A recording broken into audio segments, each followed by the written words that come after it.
Hello दोस्तों, मैं लोकेश सैनी आपका VCC एकेडमी में स्वागत करता हूं।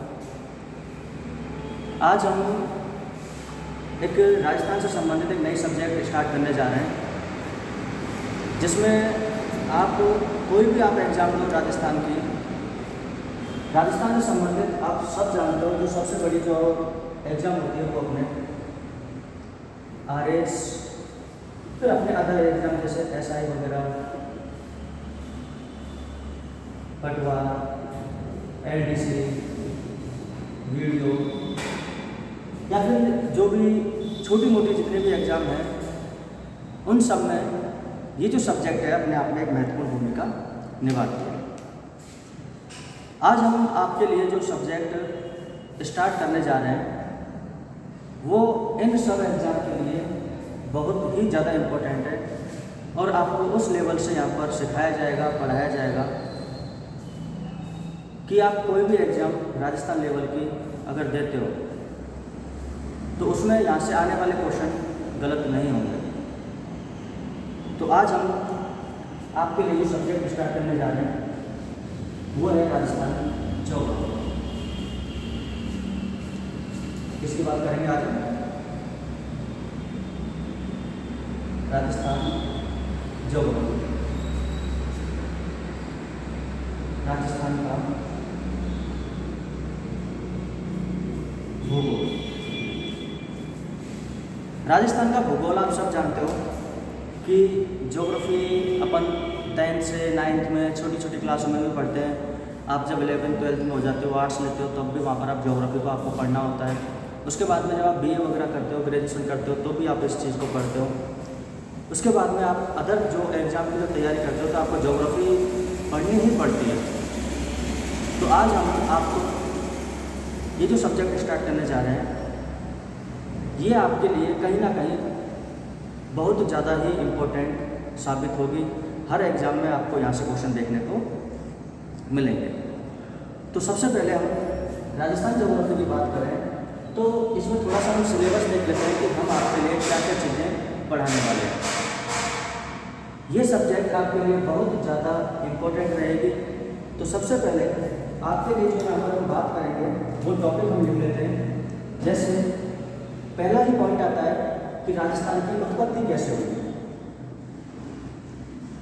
तो हम पढ़ेंगे सबसे पहले राजस्थान की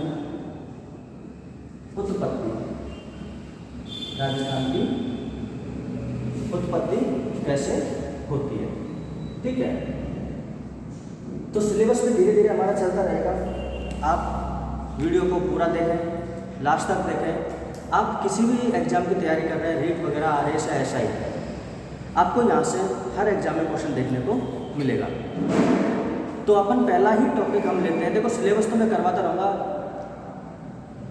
पहली वीडियो है तो इसमें अपन थोड़ी पढ़ाई की बात कर लें। सिलेबस भी मैं आपको जैसे जैसे चालू रहता है आगे बढ़ता जाएगा, आपको पॉइंट भी पता चलते जाएंगे।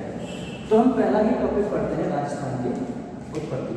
फिर राजस्थान की उत्पत्ति के संदर्भ में हम क्या देखते हैं, किस तरीके से हम इनकी चर्चा करते हैं, उसकी बात करते हैं। तो देखो, अगर हम प्रारंभ की बात करें तो प्रारंभ में पूरा जो पृथ्वी अपन उसको भाग मानते हैं कि पृथ्वी पर एक जलीय भाग था और एक स्थल भाग था।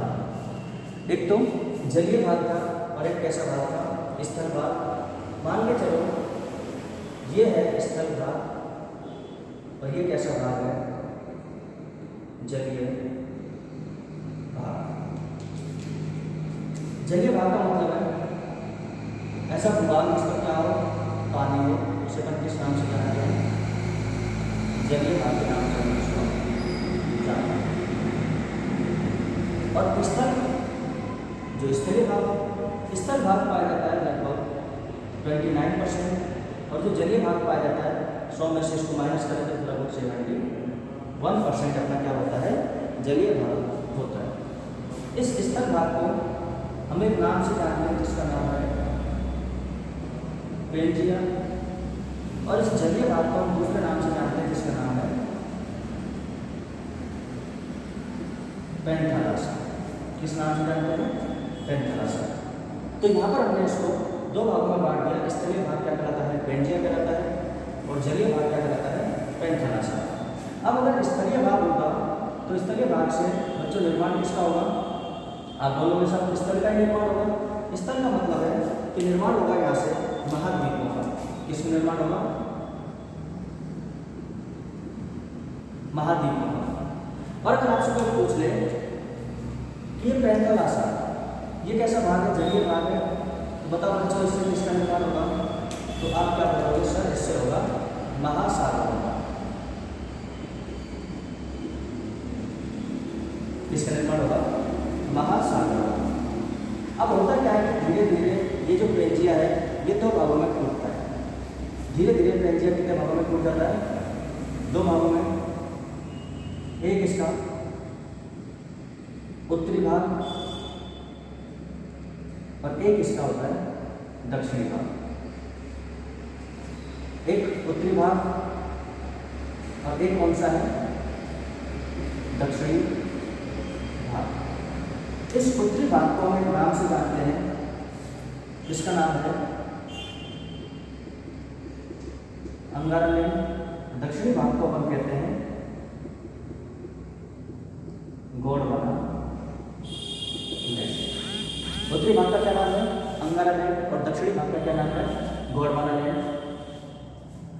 और इन दोनों के बीच में एक भूसंगति पाई जाती है। दोनों के बीच में क्या पाई जाती है? भूसंगति पाई जाती है, जिसे अपन कहते हैं तैतीस सागर। जिसे हम किस नाम से जानते हैं? तैतीस सागर के नाम से जानते हैं। और इस 33 सागर को हम कहते हैं पर्वतों का पालना। इस 33 सागर को हम किस नाम से जानते हैं? पर्वतों का पालना।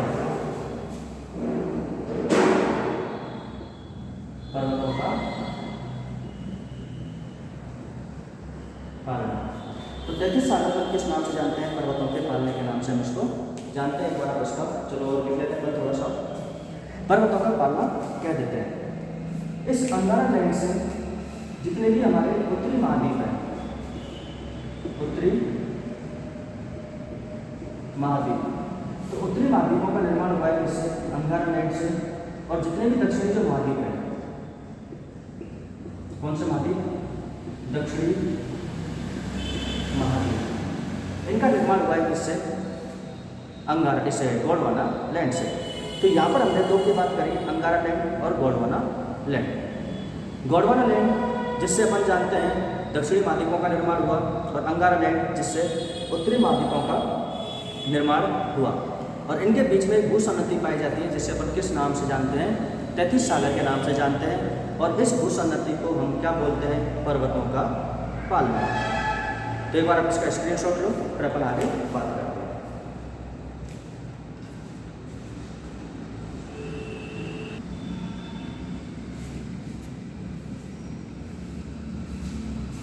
तो यहाँ तक आपने अभी देख लिया, पढ़ भी लिया। अगर अब आपसे बात कर ले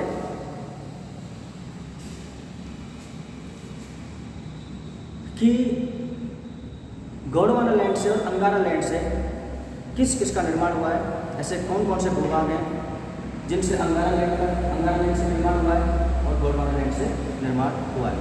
तो अपन एक छोटे से मैप के माध्यम से उसको समझते हैं। तो आप समझते हैं, पर देखिए मैं डालिए एक मैप बना रहा हूँ।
ये थोड़ा सा अपन ने इसको समझने के लिए वर्ल्ड का मैप बनाया है।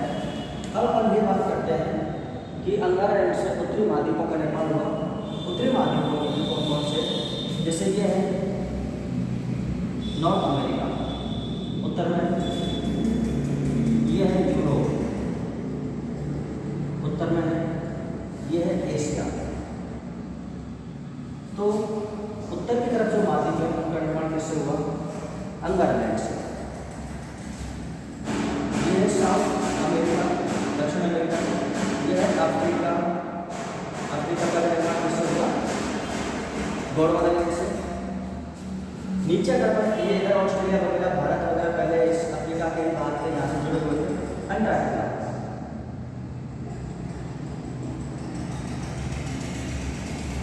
क्या, अंटार्कटिका। तो इस तरीके से हम बात कर सकते हैं कि यहाँ से किस किस का निर्माण हुआ है। कोई दिक्कत है यहाँ पे, बताओ आपको, कोई दिक्कत नहीं है। अब अपन आगे यहाँ से बात करते हैं। आपने यहाँ तक देख लिया कि कैसे कैसे प्रारंभ पृथ्वी थी। अब हम राजस्थान की उत्पत्ति और निर्माण की बात करते हैं।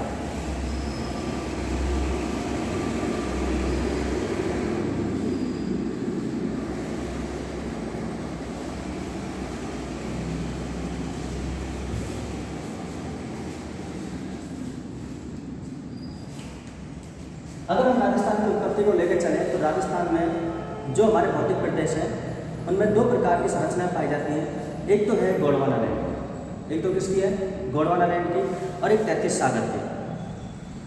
तो राजस्थान में पाई जाने वाली जो कुछ नदियाँ हैं वो अगर हम देखें तो कितने प्रकार की, दो प्रकार की। एक तो है गोंडवाना लैंड और एक है 33 सागर। अब राजस्थान में गोंडवाना लैंड की भूसंरचनाओं में अपन को क्या प्राप्त होता है, तो देखना जो भी पठारी भाग होगा गोंडवाना लैंड से प्राप्त होगा, और जितना भी मैदानी में भाग होगा वो 33 सागर से प्राप्त होगा। तो गोंडवाना लैंड में सबसे पहले अपन बात करते हैं अरावली पर्वतमाला। यह है सबसे प्राचीनतम, इसको अपन डिटेल से पढ़ेंगे अरावली पर्वतमाला को। तो सबसे प्राचीनतम कौन सी है, अरावली पर्वतमाला किसका भूभाग है, गोंडवाना लैंड का। फिर है हाड़ौती का पठार, हाड़ौती का पठार किसका भूभाग है, गोंडवाना लैंड। अब बात करते हैं 33 सागर की। 33 सागर में भी अपने आता है मरुस्थल, ये भी किसका भाग है, 33 सागर का। और फिर अपने आता है मरुस्थल के बाद में पूर्वी मैदान। कौन सा मैदान, पूर्वी मैदान। और मैदानों का निर्माण जो नदियाँ होती हैं अपने साथ में जो मृदा बहा करके लेके आती हैं, उस मृदा के जमाव से मैदानों का निर्माण होता है। इसलिए सबसे नवीनतम की अगर हम बात करें तो नवीनतम कौन है, पूर्वी मैदान। तो यहाँ पर एक क्रम सीधी है। तो सबसे पहले प्राचीनतम कौन है, अरावली पर्वतमाला, और सबसे नवीनतम कौन है, पूर्वी मैदान। छोटी छोटी बातें हैं। अगर हम इनको भारत के संदर्भ में लेके चले, किसके संदर्भ में, भारत के संदर्भ में, कि भारत के संदर्भ में अरावली पर्वतमाला और जो हाड़ौती का जो पठार है ये किसके हिस्से माने जाते हैं, और जो मरुस्थल है और जो पूर्वी मैदान है ये किसके हिस्से माने जाते हैं। तो थोड़ा सा मैं आपको मैप से समझा रहा हूँ, आप देखना होगा।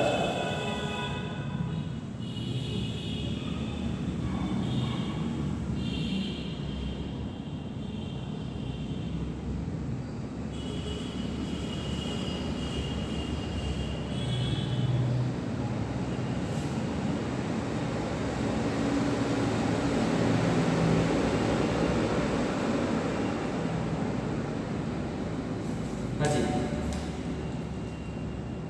इस जगह पर है हमारा राजस्थान।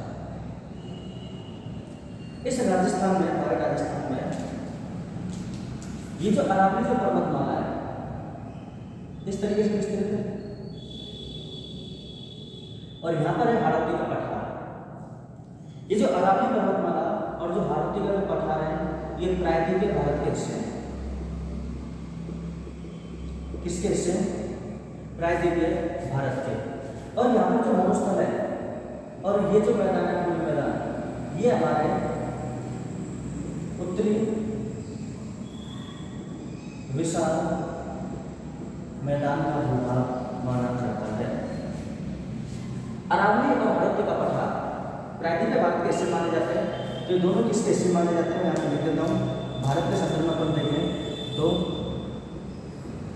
प्राकृतिक भारत के, इन दोनों की हम बात करते हैं किसके हिस्से माने जाते हैं भारत के संदर्भ में।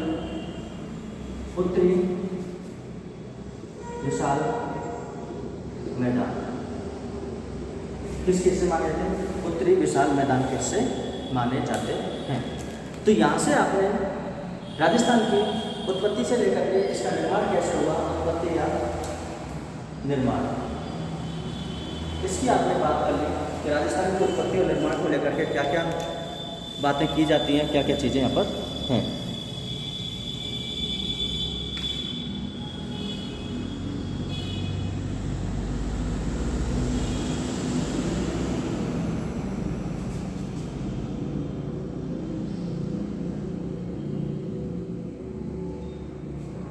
चलो आपने स्क्रीनशॉट ले लिया होगा इसका।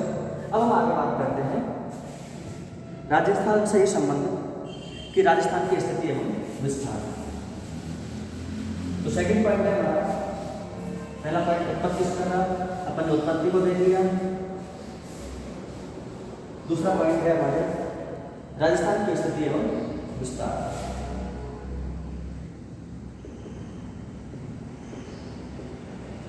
राजस्थान की स्थिति एवं विस्तार। अब राजस्थान की स्थिति को और विस्तार को दो रूपों से अलग अलग बातों में पढ़िए, पर अलग अलग तरीके से। देखो स्थिति कि राजस्थान हमारी पृथ्वी पर किस स्थान पर है, भारत में कहाँ पर है। तो यहाँ पर अगर हम स्थिति को समझते हैं तो मैं अलग से लिख देता हूँ इसको, दोनों को अलग अलग पढ़ेंगे, स्थिति को भी अलग पढ़ेंगे और विस्तार को भी यहाँ पर हम अलग से देखेंगे। तो यदि हम राजस्थान की स्थिति की बात करें तो राजस्थान की स्थिति हम जानते हैं, सब जानते हैं। एक तो अपन पढ़ते हैं अक्षांशीय स्थिति और एक हम पढ़ते हैं कौन सी, देशांतरीय स्थिति। तो स्थितियों के बारे में देखेंगे, अक्षांशीय और देशांतरीय। फिर हम बात करते हैं किसकी, राजस्थान के विस्तार की। तो देखो विस्तार में सबसे पहले आपको ये पता होना चाहिए कि राजस्थान का क्षेत्रफल कितना है। राजस्थान का क्षेत्रफल कितना है। फिर राजस्थान का आकार कैसा है, राजस्थान का आकार कैसा है। फिर अपन बात करेंगे कि राजस्थान का जो बॉर्डर है, मतलब राजस्थान की जो सीमा है, अंतर्राष्ट्रीय है या अंतर्राज्यीय है, यह कितने प्रकार से है और कितनी कितनी यहाँ पर लगती है। तो सबसे पहले हम स्थिति देखेंगे, स्थिति में अक्षांशीय स्थिति और देशांतरीय स्थिति। विस्तार में बात करेंगे क्षेत्रफल, आकार और सीमा की। तो आप ये लिख लिया होगा आपने। अब हम सबसे पहले फर्स्ट पॉइंट लेते हैं इसकी स्थिति की कि हमारा राजस्थान जो है इस ग्लोब पर, भारत में किस भूभाग पर स्थित है। तो यहाँ से हम पहले पॉइंट की बात करते हैं किसकी, स्थिति की। ये है पृथ्वी, ये क्या है, पृथ्वी, ग्लोब मानते हैं इसको। इसके बीचों बीच में जो रेखा पाई जाती है जिसे हम 0 डिग्री कहते हैं, इसे हम विषुवत रेखा या भूमध्य रेखा के नाम से इसको जानते हैं। इसके ऊपर हम जैसे जाएंगे तो यहाँ आ जाता है ध्रुव और यहाँ पर क्या आ जाता है ध्रुव। लेकिन ये उत्तर की ओर है इसलिए इसका नाम होता है उत्तरी ध्रुव। ये नीचे की ओर है मतलब दक्षिण में, इसलिए इसको नाम देते हैं दक्षिणी ध्रुव। तो जिस तरीके से ये विषुवत रेखा है, हम इसके ऊपर बढ़ते जाएंगे, नीचे बढ़ते आएंगे, तो कहीं ना कहीं यहाँ पर एक लाइन आती है जिसे पर कहते हैं 23.5 डिग्री नॉर्थ, उत्तर 23.5 डिग्री नॉर्थ। इसी लाइन को कहते हैं कर्क रेखा। किस नाम से जानते हैं, कर्क रेखा के नाम से हम इसको जानते हैं।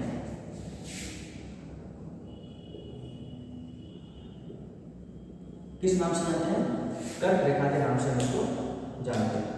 अब आप सब अच्छी तरीके से ये बात जानते हैं कि कर्क रेखा हमारे भारत से बिल्कुल बीचों बीच से गुजरती है और 8 राज्यों से निकलती है। हमारे को इतनी डिटेल से नहीं जाना क्योंकि वो अपन इंडियन ज्योग्राफी में पढ़ते हैं। तो देखो ये मान के चलो मैंने भारत की यहाँ पर रफली एक डायग्राम बनाई है। तो अगर आपसे कोई पूछे कि बताओ ये क्या है, भारत,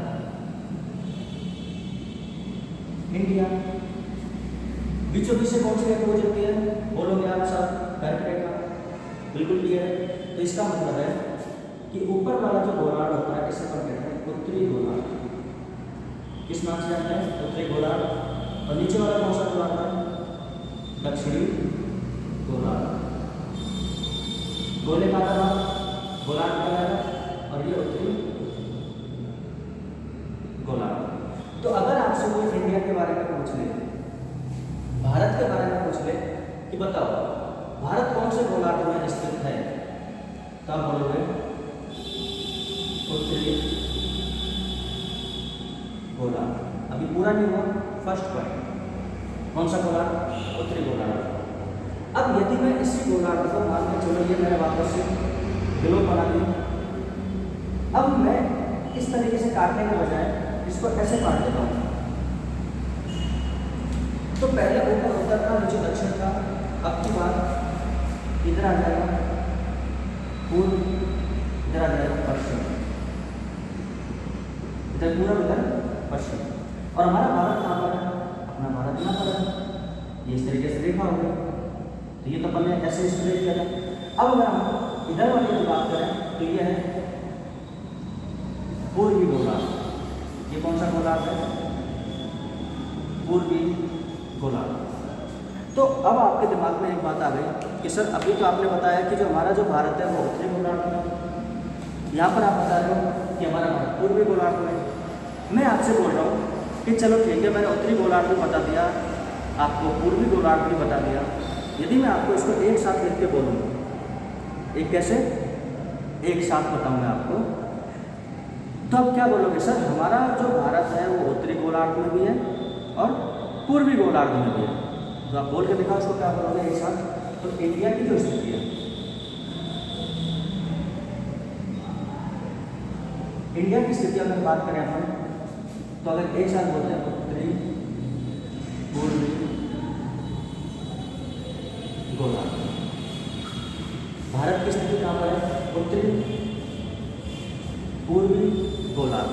तो ये इंपॉर्टेंट क्वेश्चन बन जाता है कि भारत की स्थिति कहाँ पर है, उत्तरी पूर्वी गोलार्ध में। अब मेरे को आप ये बताओ कि जब भारत की स्थिति उत्तरी पूर्वी गोलार्ध में है तो राजस्थान की स्थिति भी कहाँ होगी, राजस्थान भी तो भारत में ही है।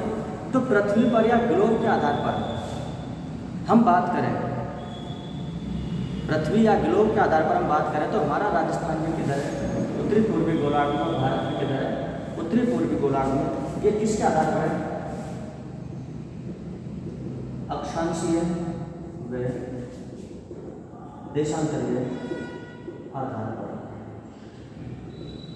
इसमें अक्षांश भी आ रहा है, देशांतर भी आ रहा है। अब आप बोलोगे सर अक्षांश और देशांतर क्या होता है, तो मैं रफली आपको बता देता हूँ। ये आपकी ग्लोब है, इस ग्लोब पर जो काल्पनिक रेखाएं खींची जाती हैं, इस ग्लोब पर जो काल्पनिक रेखाएं खींची जाती हैं उन्हीं को अपन अक्षांश और देशांतर, किसी लोकेशन वगैरह पता लगाने के लिए, टाइम के लिए, ठीक है, इनका अपन यूज करते हैं। तो इस पर जो आड़ी रेखाएं जो होती हैं, कैसी रेखाएं, आड़ी रेखाएं इस तरीके से होती हैं। देखो आज से हो जाएगा आड़ी और आज से हो जाएगा अक्षांश।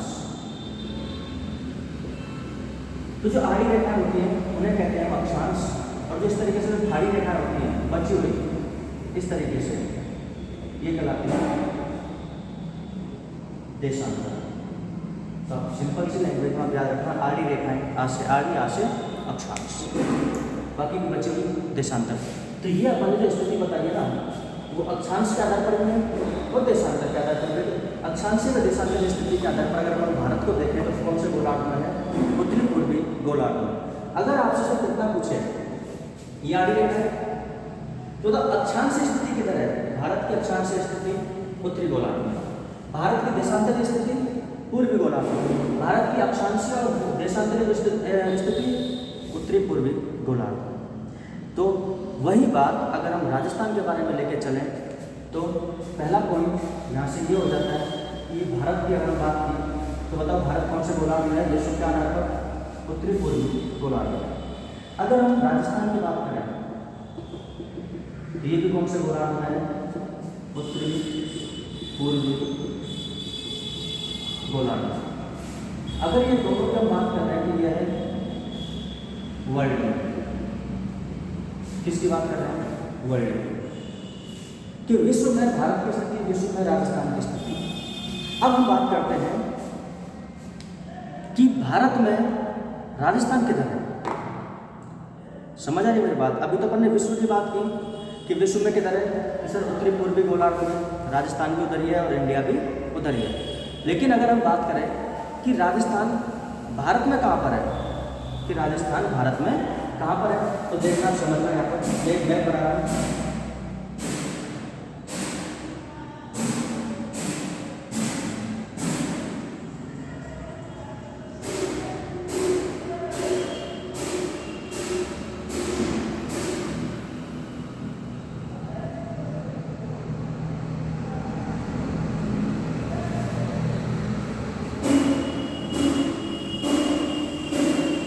दिख रहा होगा आपको शायद ज़्यादा तो, ठीक है। हमारा जो राजस्थान है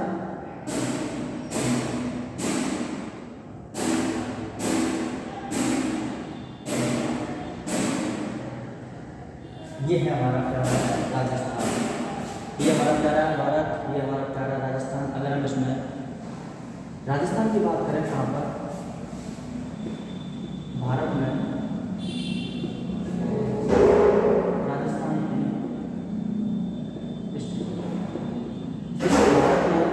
राजस्थान की स्थिति कहाँ पर है, तो आप देखो थोड़ा सा। अगर मैं इसको इस तरीके से ये बात लिया और जो कर्क रेखा होती है ना,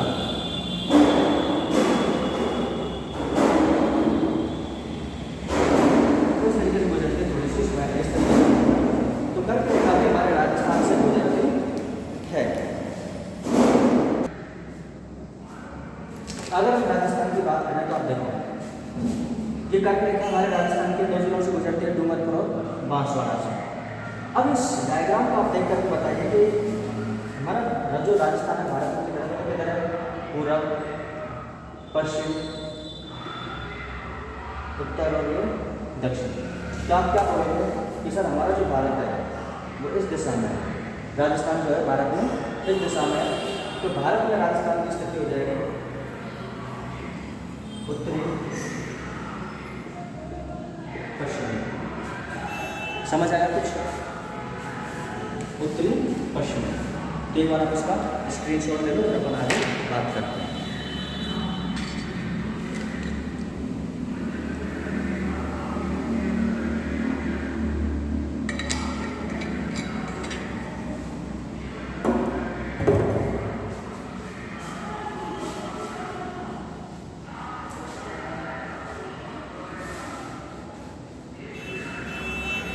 तो आपने राजस्थान की स्थिति देखी यहाँ पर।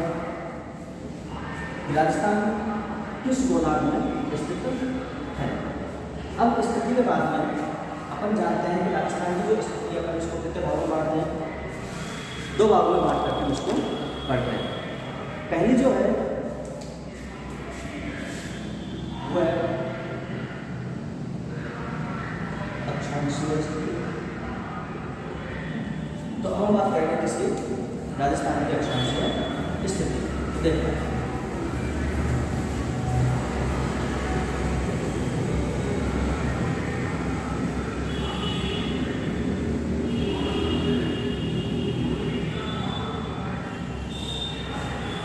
ये हमारा रखिए, मैंने एक राजस्थान बना दिया। आपको भी मैं थोड़े थोड़े बनाने आने चाहिए जिससे आप सामने वाले को समझा सको कि क्या है क्या नहीं। अब देखो अक्षांशीय का मतलब होता है आड़ी रेखा। तो हमारा जो राजस्थान है इसका अक्षांशीय विस्तार चालू होता है यहाँ से और शांत होता है यहाँ पर। कौन सा विस्तार है? अक्षांशीय। और राजस्थान अक्षांशीय आधार पर कौन से गोलार्ध में है? उत्तरी गोलार्ध में, तो उत्तरी आएगा दोनों में। अब इसका विस्तार कहाँ से कहाँ तक है? तो इसका विस्तार है 23 डिग्री 03 मिनट से 23 मिनट नॉर्थ से लेकर के 30 degree 12 minute 30 degree 12 minute north तक। राजस्थान का विस्तार कहाँ से कहाँ तक है? 23 डिग्री 03 मिनट नॉर्थ से लेकर के 30 डिग्री 12 मिनट नॉर्थ तक, उत्तर तक। ठीक है। अब अगर हम इसमें आगे देखें कि राजस्थान का जो विस्तार है वो प्रारंभ कहाँ से होता है, तो यहाँ से देखो आप, ये स्थान जो है अपना, ये स्थान आता है बांसवाड़ा। ये स्थान कौन सा है? बांसवाड़ा का। और जिस स्थान का नाम है बोरकुंडा। कौन सा? बोरकुंडा। तो बोरकुंडा बांसवाड़ा से लेकर के यहाँ जो हमारा जो जिला आता है वो है श्री गंगानगर, और यहाँ पर जो स्थान है उसका नाम है कोड़ा गांव। कौन सा? कोड़ा गांव। तो यदि आपसे कोई पूछ ले कि राजस्थान का जो विस्तार है वो कहाँ से कहाँ तक है, 23 डिग्री 03 मिनट नॉर्थ से लेकर के 30 डिग्री 12 मिनट नॉर्थ तक। स्थान, जगह का नाम कौन सा होगा बताओ? बांसवाड़ा के बोरकुंडा से लेकर के श्री गंगानगर के कोड़ा गांव तक इसका एक विस्तार अपन यहाँ पर देखते हैं। अगर हम उत्तर से लेकर के दक्षिण तक का विस्तार देखें कि कितने किलोमीटर में है, तो अगर आपसे कोई किलोमीटर के आधार पर पूछ ले तो राजस्थान का विस्तार किलोमीटर के आधार पर यहाँ से लेकर के यहाँ तक जो है वो है 826 किलोमीटर। तो राजस्थान कितने अक्षांशों के मध्य में स्थित है, तो वो बात अलग है, लेकिन कितने किलोमीटर में विस्तृत है उत्तर से दक्षिण, इसकी लंबाई कितनी है, तो आप क्या बोलोगे? 826 किलोमीटर। तो अपन इनको सबको एक साथ लिख लेते हैं यहाँ पर। अक्षांशीय विस्तार कहाँ से कहाँ तक होता है? 23 डिग्री 03 मिनट नॉर्थ से लेकर के 30 डिग्री 12 मिनट नॉर्थ तक। इसका नाम क्या होगा? कहाँ से चालू होता है? बांसवाड़ा से, और 30 डिग्री 12 मिनट कहाँ पर? श्री गंगानगर। बांसवाड़ा में कौन सा स्थान है? बोरकुंडा। देखो डा से बोरकुंडा याद रह जाएगा। बांसवाड़ा डा, बोरकुंडा डा। श्री गंगानगर में कोड़ा गांव। कौन सा गांव? कोड़ा गांव। अगर आपसे कोई पूछ ले, ये तो हो गया इसका अक्षांशीय विस्तार कि कितने भाग में फैला हुआ है, तो यहाँ से लेकर के और यहाँ तक ये जो है टोटल जो इसकी लंबाई है वो है कितनी? 826 किलोमीटर। कितनी लंबाई? 826 किलोमीटर। अक्षांशीय विस्तार आपको समझ में आ गया होगा। अगर आपसे कोई अगला क्वेश्चन पूछ ले कि बताओ कि जो राजस्थान है, राजस्थान कितने अक्षांशों के मध्य स्थित है? राजस्थान कितने अक्षांशों के मध्य स्थित है? तो देखो कितने अक्षांशों के मध्य स्थित है, मतलब आंसर आ जाएगा कि सर 30 डिग्री 12 मिनट से लेकर के इसके मध्य में स्थित है। चालू अपन यहाँ से करते हैं 23 डिग्री 03 मिनट नॉर्थ से लेकर के 30 डिग्री 12 मिनट तक। क्लियर हुआ? लेकिन इनके मध्य में अक्षांश कितने आते हैं? टोटल अक्षांशों की संख्या कितनी है? हाँ, तो राजस्थान कितने अक्षांशों के मध्य स्थित है? तो आप क्या बोलोगे सर? अगर मध्य की बात कर रहे हैं तो हम क्या करेंगे? 30 डिग्री 12 मिनट में सब किसको माइनस कर देंगे? 23 डिग्री 3 मिनट को। जब इसको माइनस करते हैं तो 7 डिग्री 09 मिनट आ जाता है। तो यहाँ से याद रखना आप, अक्षांशीय विस्तार पूछे तो ये है, कितने अक्षांशों के मध्य है तो ये है। कोई दिक्कत हो तो बता दो यहाँ तक। चलो अब एक क्वेश्चन यहाँ से आप ये आपके पास इसका स्क्रीनशॉट ले लो, फिर अपन आगे बात करते हैं।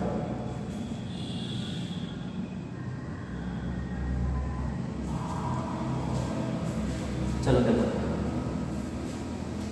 अक्षांशीय विस्तार आपने देख लिया। अक्षांशीय विस्तार के साथ में ही आपने नाम सुना है कर्क रेखा। कौन सी रेखा? कर्क रेखा। कर्क रेखा से जितने भी क्वेश्चन बनते हैं, जितने भी क्वेश्चन इससे संबंधित हैं, अपन उनकी बात करते हैं। तो देखो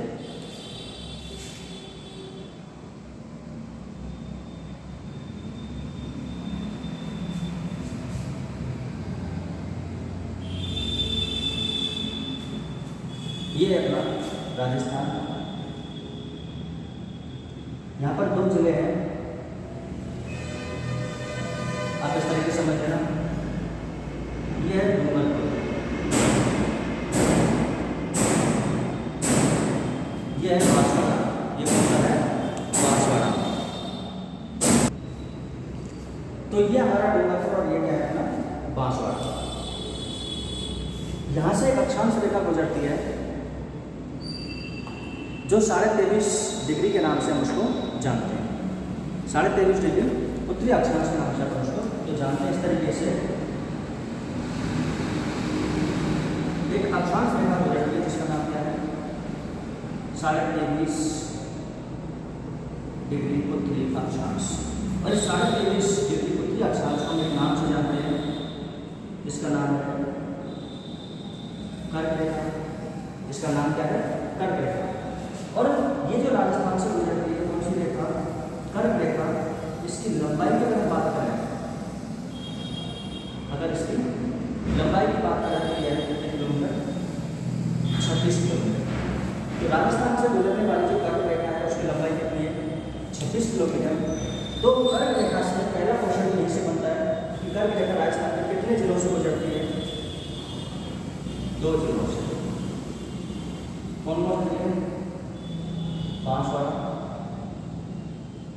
और डूंगरपुर। बांसवाड़ा से गुजरती है अधिकतम और डूंगरपुर से गुजरती है कम से कम, न्यूनतम। अगर हम बात करें कि कर्क रेखा किस जिले के मध्य से गुजरती है तो आप क्या बोलोगे? बांसवाड़ा। और किस जिले को स्पर्श करते हुए गुजरती है? तो डूंगरपुर। और अगर मध्य से बात करें तो किससे गुजरती है? बांसवाड़ा। अगर आपसे कोई पूछ ले बताओ इस कर्क रेखा के सबसे निकटतम शहर कौन सा है, तो वो है बांसवाड़ा का कुशलगढ़। क्या है? कर्क रेखा के निकटतम शहर कौन सा है? कुशलगढ़। किसका शहर है? बांसवाड़ा का। तो कर्क रेखा राजस्थान से गुजरती है कितने लंबाई में? 26 किलोमीटर में। कितने जिलों से? 2 जिलों से, बांसवाड़ा और डूंगरपुर। बांसवाड़ा से मैक्सिमम गुजरती है, डूंगरपुर से मिनिमम गुजरती है। बांसवाड़ा से जो कर्क रेखा गुजरती है, बांसवाड़ा का एक शहर आता है जिसका नाम है कुशलगढ़, वो इसके सबसे निकटतम शहर इसको माना जाता है। अब देखो ये जो कर्क रेखा है राजस्थान से या भारत से जब गुजरती है तो यहाँ पर अगर हम बात करें कि इस कर्क रेखा पर जो सूर्य जो होता है, ये जो सूर्य जो होता है, सन जो होता है, इस कर्क रेखा पर 21 जून को सीधा चमकता है।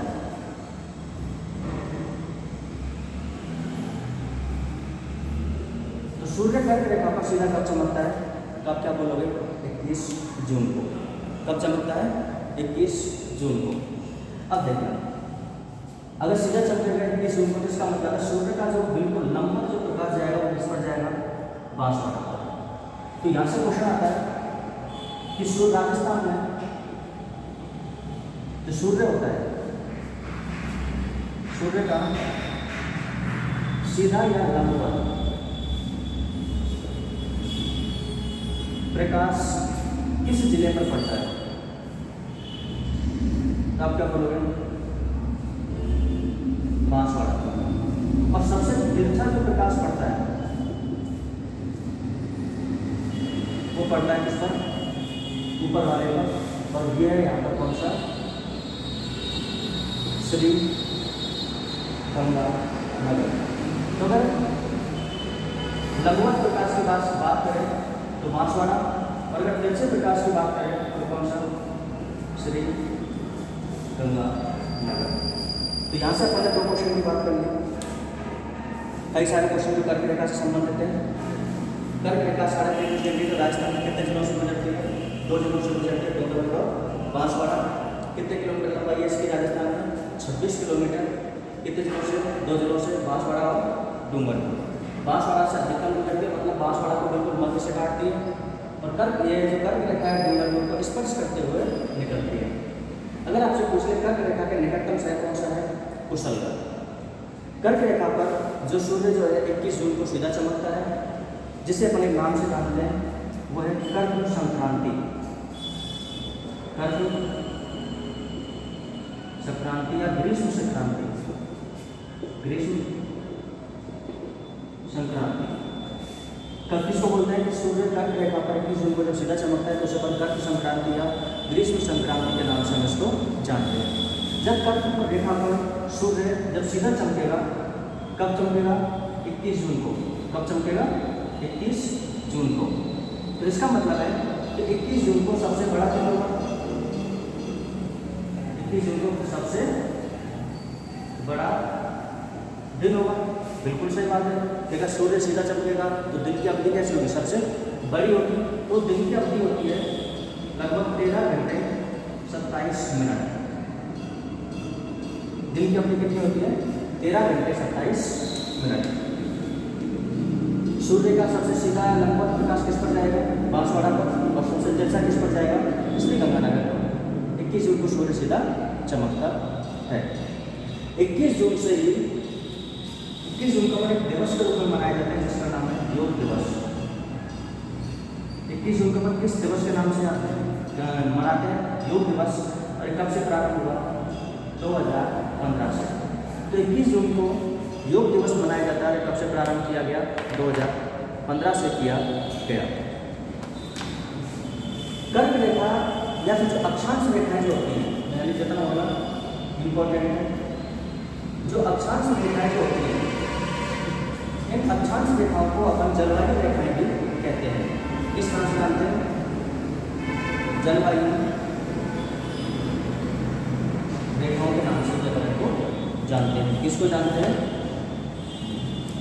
अक्षांश रेखाओं को किस नाम से जानते हैं? जलवायु रेखाओं के नाम से जानते हैं। एक बार आप इसका स्क्रीनशॉट लो।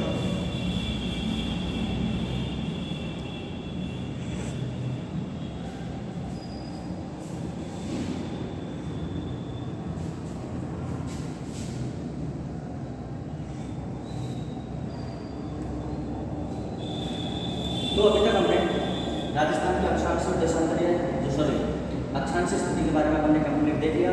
कर्क रेखा के बारे में देख लिया। सूर्य का प्रकाश कैसे चमकता है, सीधा किस पर जाता है और तिरछा किस पर पड़ता है। समझ में क्या आया आपने? अक्षांश विस्तार के बारे में बात करते हैं। देशांतरीय विस्तार।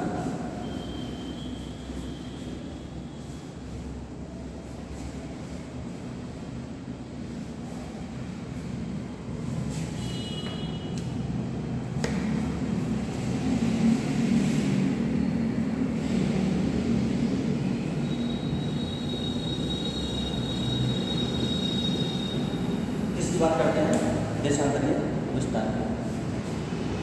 अब सुनिए,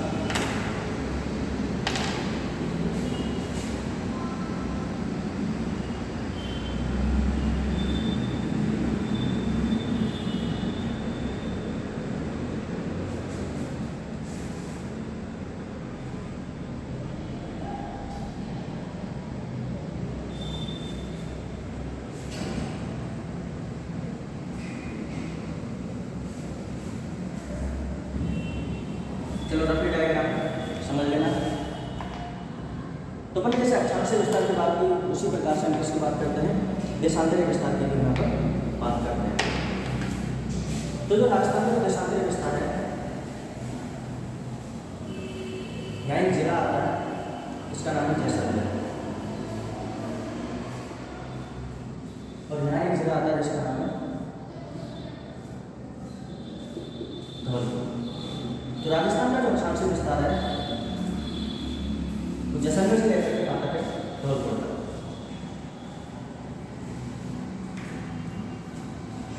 तो विस्तार होता है कहाँ से? जैसलमेर से। और अंतिम कहाँ पर है इस बार? धौलपुर तक। अगर हम इसके अक्षांशीय विस्तार की बात करें तो ये है 69 डिग्री 30 मिनट ईस्ट पूर्वी देशांतर।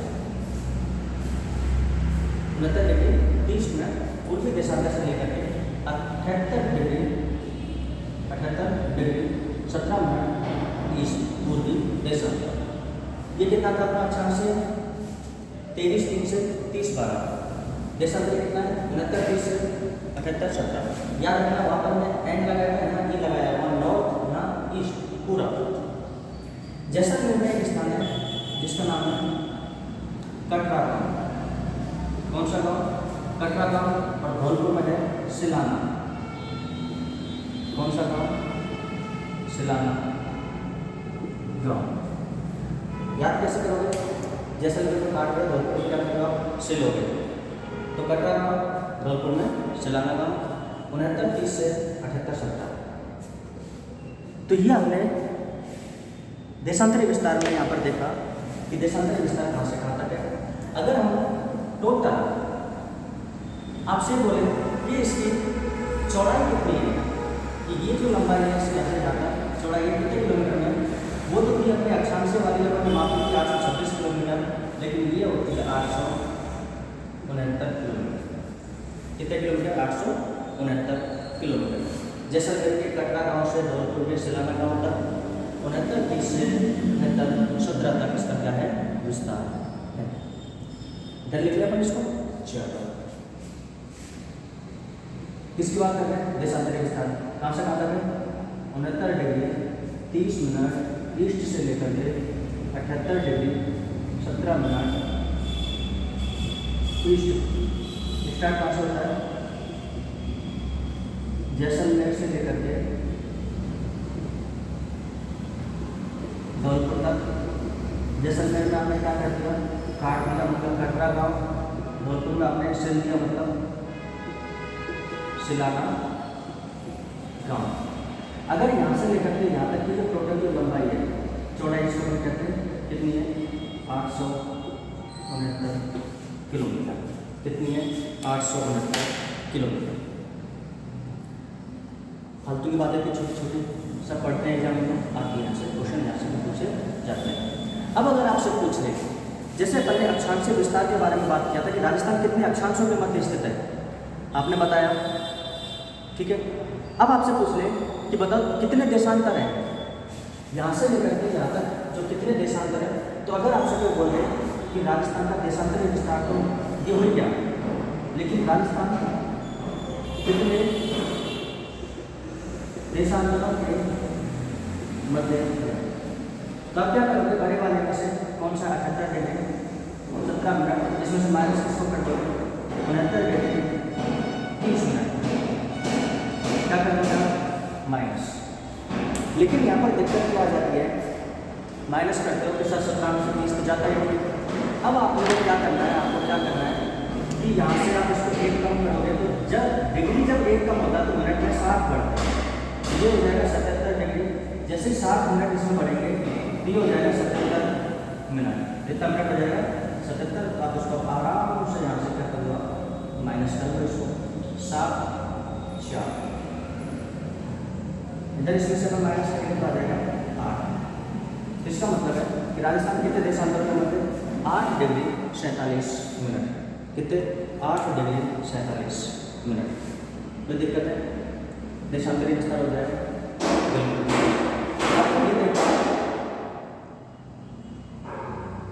किस तरीके से हमने राजस्थान का ये लंबाई भी देख ली, ये भी देख ली, सब कुछ।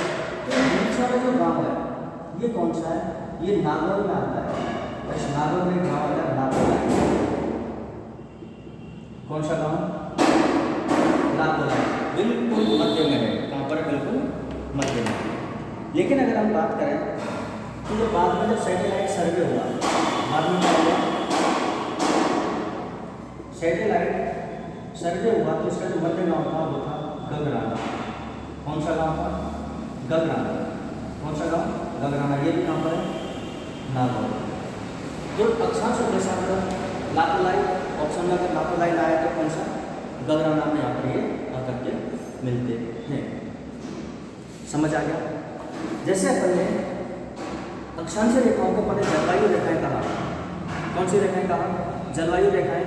उसी प्रकार से जो देशांतरी जो रेखाएं होती हैं इन्हें हम समय व तिथि रेखाएं भी कहते हैं। समय व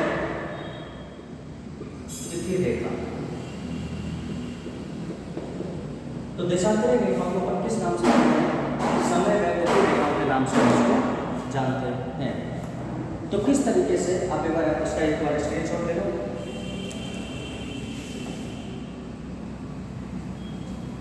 चलो अब हम बात करते हैं, देखना नहीं समझता हूँ आपको। देखो सबसे पहले सूर्य जो होता है वो धौलपुर में उधर होता है, राजस्थान की बात कर रहे हैं अपन। सबसे पहले सूर्य कहाँ पर? धौलपुर में, ठीक है। लेकिन जब सूर्य जब यहाँ पर उदय होगा उसके बाद में ये जो जैसलमेर, क्या आपको जैसलमेर में सूर्य के प्रकाश से किरणें एक साथ दिखाई देंगे क्या? आप बोलोगे सर नहीं। तो मैं बोलूँगा बताओ कितना टाइम लगेगा फिर आपको देखने में, फिर कितना टाइम लगेगा? तो आप बोलोगे कि सर जो 1 डिग्री जो होता है, इस 1 डिग्री को पार करने में जो सूर्य को जो टाइम लगता है 1 डिग्री जो देशांतर है इसको पार करने में 4 मिनट लगते हैं। कितने मिनट लगते हैं? 4 मिनट। अच्छा मिलते 1 मिनट को पार करने में आप बोलोगे सर 4 सेकंड। तो 1 डिग्री देशांतर को पार करने में 1 डिग्री देशांतर को पार करने में कितना टाइम लगता है? 4 मिनट। और 1 मिनट को पार करने में 4 सेकंड। अब मेरे को ये बताओ आप कि यहाँ से लेकर के यहाँ तक का विस्तार कितना है?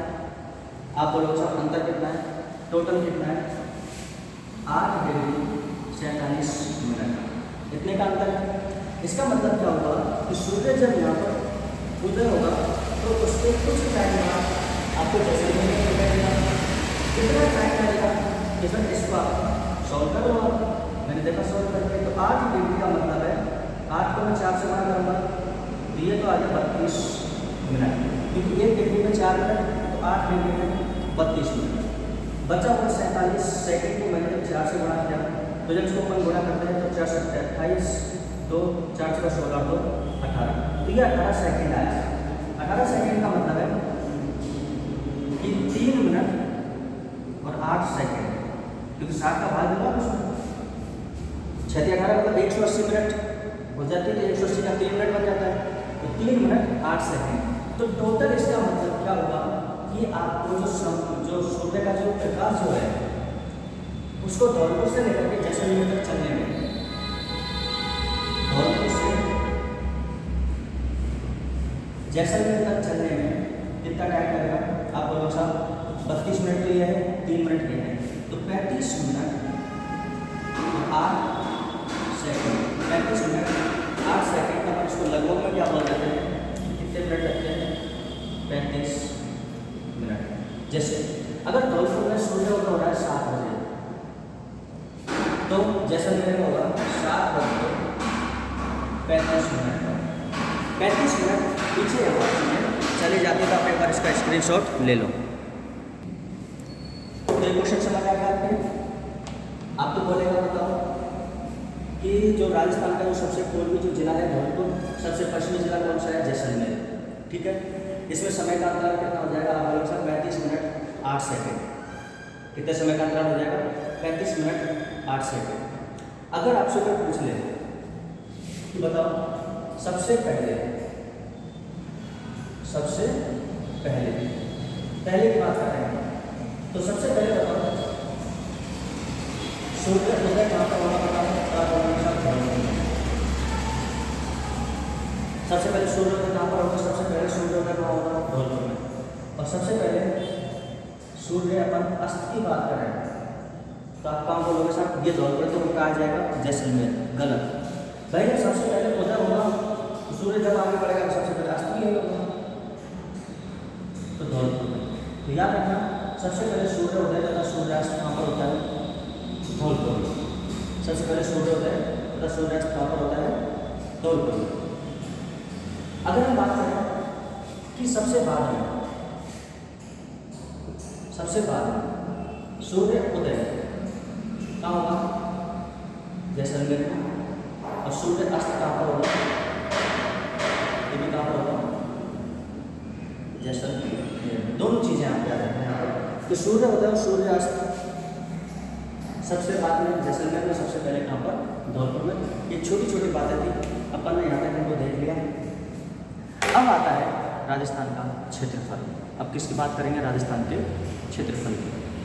तो मैं आशा करता हूँ कि आपको यहाँ तक समझ में आया होगा, आपने कंप्लीट वीडियो यहाँ तक देखी होगी। आप इसके प्रॉपर नोट्स बनाएं। आप किसी भी एग्ज़ाम के क्वेश्चन सॉल्व करना, मैं आपको जो पढ़ा रहा हूँ RS और SI के लेवल तक का पढ़ा रहा हूँ, आप उनको ध्यान में रख के अगर करोगे चीज़ों को, छोटे लेवल की जो एग्ज़ाम है आप आराम से उनको क्वालिफाई यहाँ से कर सकते हो। क्वेश्चन आपके बाहर नहीं जाने, साथ के साथ आप इनको रिविज़न करें। अगर आपको क्लास अच्छी लगी है तो आप अपने ज़्यादा से ज़्यादा दोस्तों तक इसको फैलाएँ, शेयर करें और हमारे इस चैनल को सब्सक्राइब करें। तो हम आज इतना ही करते हैं।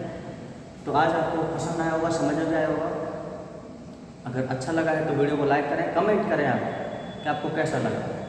नेक्स्ट हम बात करेंगे आगे क्षेत्रफल से लेकर के, इसकी सीमाओं से लेकर के कि कैसे कैसे हैं, कैसे कैसे इनकी अपन आगे चर्चा करते हैं। तो आज के लिए इतना ही। धन्यवाद।